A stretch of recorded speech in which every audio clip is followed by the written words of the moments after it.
कोर्टातून,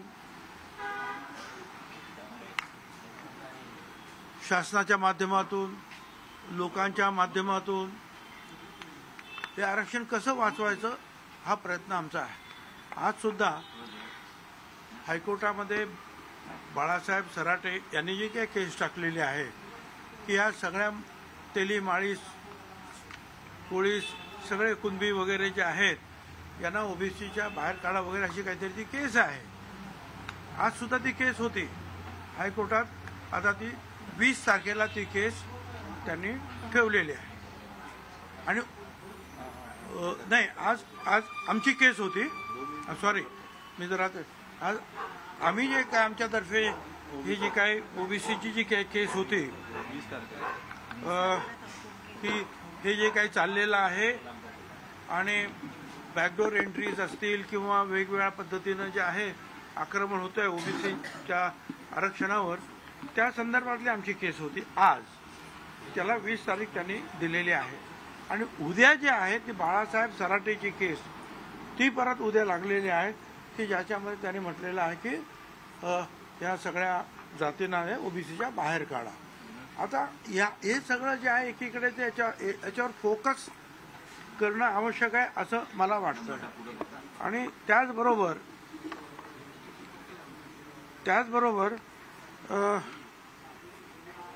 आम्ही ज्या रॅलीज घेतो त्याच्यामध्ये सर्व पक्षाचे लोक असतात, बीजेपीचे पण आमदार असतात, काँग्रेसचे सुद्धा माझे आमदार किंवा इतर मुख्य असतात, उद्धव बाळासाहेब ठाकरे पक्षाचे सुद्धा लोक असतात। हे सगळे लोक जे आहेत आज एकत्रित सर्व पक्षातले ओबीसीचे लोक जे आहेत एकत्रित जे आहेत या सगळ्या बाबतीमध्ये आरक्षण वाचवण्यासाठी आमच्याबरोबर येत आहेत, रॅलीमध्ये बोलत आहेत, सहभागी होत आहेत। आणि मग अशा वेळेला जर आम्ही नवीन पार्टीचा जर काही विचार केला तर ही सगळी मंडळी जी आहे हे काय करणार मग? त्याच्यामुळे जे आहे कदाचित जे आहेत वेगवेगळे जे आहेत मतप्रवाह आणखीन वेगवेगळ्या पद्धतीनं व्हायला सुरुवात होईल आणि आज जे ओबीसी जे आहे सगळे एकत्र येत आहेत तिथे कुठे खंड पडेल का याचा सुद्धा विचार करायला हवा।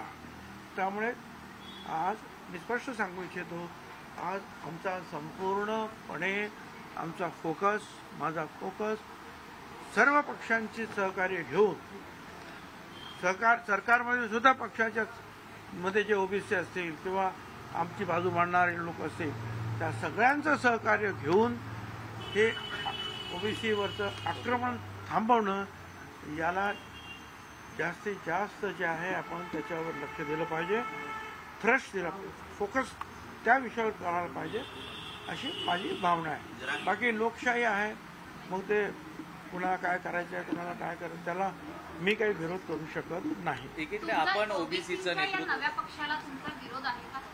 मी सांगितलं ना, लोकशाही आहे, ज्यांना जे जे काही करायचं आहे ते करू शकतात, परंतु माझं स्वतःचं मत असं आहे की आज जास्तीत जास्त पूर्ण ताकद सर्व पक्षातल्या ओबीसी आमदार असतील, नेते असतील, त्यांची ताकद ओबीसी आरक्षणाच्या बाजूनं उभी करणं गरजेचं आहे।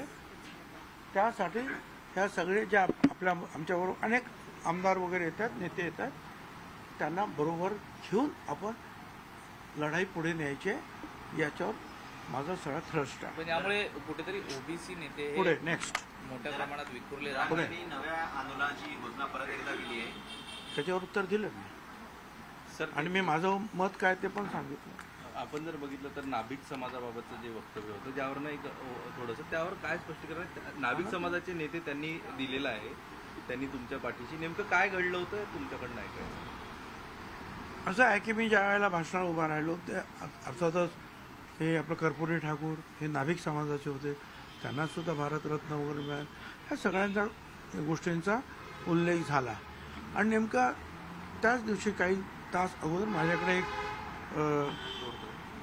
मेसेज आला होता की एका गावामध्ये एका नाभिक बांधवाने ओबीसीचा पोस्ट केली ओबीसीच्या बाजूने, म्हणून मराठा समाजातले तिथले लोक, त्या गावातले लोक, त्यांनी अशी म्हणजे मेसेजद्वारे दवंडी पिटवली की या माणसाच्या, या नाभिकाच्या दुकानावर कोणीही जायचं नाही केस कापायला, म्हणजे त्याच्यावर बहिष्कार टाकायचा. त्या मला ते तर आठवत नाही, काढावं लागेल. जायचं नाही. तर मी म्हटलं हे असं कसं? उद्या त्या गावच्या सगळ्या लोकांनी ठरवलं, म्हणजे नाभिक समाजाने, की तुम्ही आमच्या अशा बांधवावर जर तुम्ही बहिष्कार टाकला आणि उद्या सगळ्या नाभिक, तिथल्या नाभिक समाजाने तुमच्यावर बहिष्कार टाकला, जे मराठा समाजाचे लोक म्हणतात की बहिष्कार, तर मग तुम्ही काय करणार? मग काय एकमेकाची केस कापत असणार?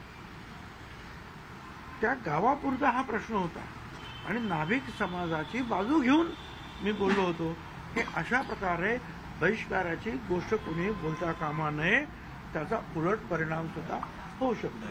आता सुद्धा जे आहे, मी अनेकांनी जे आहे त्यांचे नाभिक समाजाच्या संघटना, लोक, त्यांनी माझी बाजू घेऊन मांडलेली आहे, ते आलेले आहेत. आता सुद्धा जे आहेत ते दत्तात्रय अनारसे जे आहेत, महाराष्ट्र नाभिक महामंडळाचे, त्यांनी सुद्धा तेच सांगितलं की सगळं का मी जे म्हणतोय तेच त्यांनी सांगितलं की गावापुरतं मर्यादित होतं, आमच्या माणसावर बहिष्कार टाकलेला होता आणि तेवढंच ते होतं. तर ते अर्धवट वगैरे जे काही माहिती जे कोणी देत असतील त्याच्या आहारी कोणी जाऊ नये, आपल्या हे टीकेवर म्हटलेलं आहे. ते सगळं या ते सगळं आता नाभिक समाजाचे सगळे महामंडळ माझ्या बाजूने उभे राहत आहेत. यानंतर तुमच्या हे वक्तव्य, त्यानंतर झालेल्या वादानंतर जरांगे म्हणतायत की अशा पद्धतीचा जर तुम्ही अपमान करत असाल तर येत्या काळात जरांगे काय, ग्रामपंचायतीत निवडून येणार. जरांगेंना सांगा तू अगोदर ग्रामपंचायतीला उभा राहा. छगन भुजबळ या ग्रामपंचायतीने मुंबईच्या महानगरपालिकेत 25 वर्ष निवडून येऊन 2 वेळा महापौर झाला आणि 2 वेळा आमदार सुद्धा झाला आणि त्याच्यानंतर येवल्याला सुद्धा 4 वेळा आमदार झाला. तर तू मला सांगण्याची काही गरज नाही ग्रामपंचायतीला वगैरे काय. तू अगोदर उभा राहा नीट. हा, उगीच काहीतरी. आणि तो सुद्धा जो आहे जरांगे, हा आमच्यामध्ये फूट पाडण्यासाठी कधी म्हणे मी धनगरांची बाजू लढणार आहे, कधी म्हणणार मी नाभिक समाजाची बाजू लढणार आहे. अरे तू तर आमच्या धनगर समाजावर, आमच्या नाभिक समाजावर, त्यांचं सगळ्यांचं आरक्षण जे आहे त्याच्यावर डल्ला मारण्याचं काम तू आणि तुझे सगळे सहकारी करतात. ते थांबा अगोदर. खूप उपकार होतील आमच्या सगळ्यांवर. तू ओबीसी समाजामध्ये तुझं जे आरक्षण घेण्याचं जे काम चाललंय ते तू मागे घे. ओबीसी समाज तुझे उपकार आम्ही मान्य करू. सर, कालच्या कॅबिनेट बैठकीमध्ये काही चर्चा झाली? काही नाही, या विषयावर चर्चा नाही, काही झाली नाही. काही झाली असेल तर मी बोललो असतो. सर, एक रील व्हायरल होतं आहे जे मंत्रालयामध्ये जामिनावर बाहेर असलेल्या गुंडांना मंत्रालयाच्या आवारामध्ये रील केलेला आहे. विरोधकांचं म्हणणं आहे की सामान्यांना मंत्रालयाबाहेर रांगेत उभं राहावं लागतं, प्रतीक्षा करावी लागते, मात्र गुंडांना मात्र मला काय मी ते ऐकलेलं नाही, मला काही माहिती नाही. सर, नाशिक आणि जिल्ह्याचं गेल्या मला ज्या गोष्टी माहिती आहे त्या प्रश्नाची मी उत्तरं देईन. नाशिक जिल्ह्याचं- सगळ्या प्रश्नाची उत्तरं ज्या तुम्ही इतर लोकांकडून घ्या. मंत्रालयामध्ये प्रवेश द्यायचा की नाही, कुणाच्या हातात आहे, कुणाच्या ताब्यात असतं मंत्रालय? जेडी वगैरे कोण असतील ना. सर, पण कालच्या कॅबिनेटच्या बैठकीमध्ये तुमच्या राजीनाम्याबाबत देखील काही चर्चा झाली का? नाही, मुख्यमंत्री होते. माझ्या राजीनाम्याबद्दल काहीही चर्चा झालेली नाही काल. सर, आणि झाली असते तर मी नक्की तुम्हाला सांगितलं असतं. नाशिक जिल्ह्याचं आपण अनेक त्या सगळ्या पूर्ण उत्तर महाराष्ट्राचं नेतृत्व अनेक काळापासून करतात. नाही नाही, तर तुम्ही म्हणता कधी नाशिक जिल्ह्याचं, कधी उत्तर महाराष्ट्राचं, तसं महाराष्ट्राचंच कधी करताय. अख्ख्या महाराष्ट्राचं. तर नक्की नारायण कुणाचं राणे करताय? असं म्हटलेत, मालेगाव हा मिनी पाकिस्तान आहे.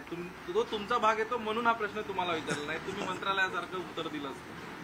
काय पाहिजे काय? नारायण राणे म्हटले मालेगाव हा मिनी पाकिस्तान आहे. हे अशा पद्धतीच्या वक्तव्यांनी जाती ते वाढेल असं मी वाटतं. काय ऐकलं नाही ते. काय मला, मी सध्या बघतो माझं नाभिक ओबीसी त्याच्या सल्ला मारण्याचं काम सुरू असल्याची टीका छगन भुजबळ यांनी केली. त्याचबरोबर त्यांनी पुन्हा एकदा मनोज जरांगे पाटलांवर निशाणा साधलाय. या आणि इतरही अपडेट्स आपण पाहणार आहोत. मात्र आता नजर टाकूयात 25 मिनिटात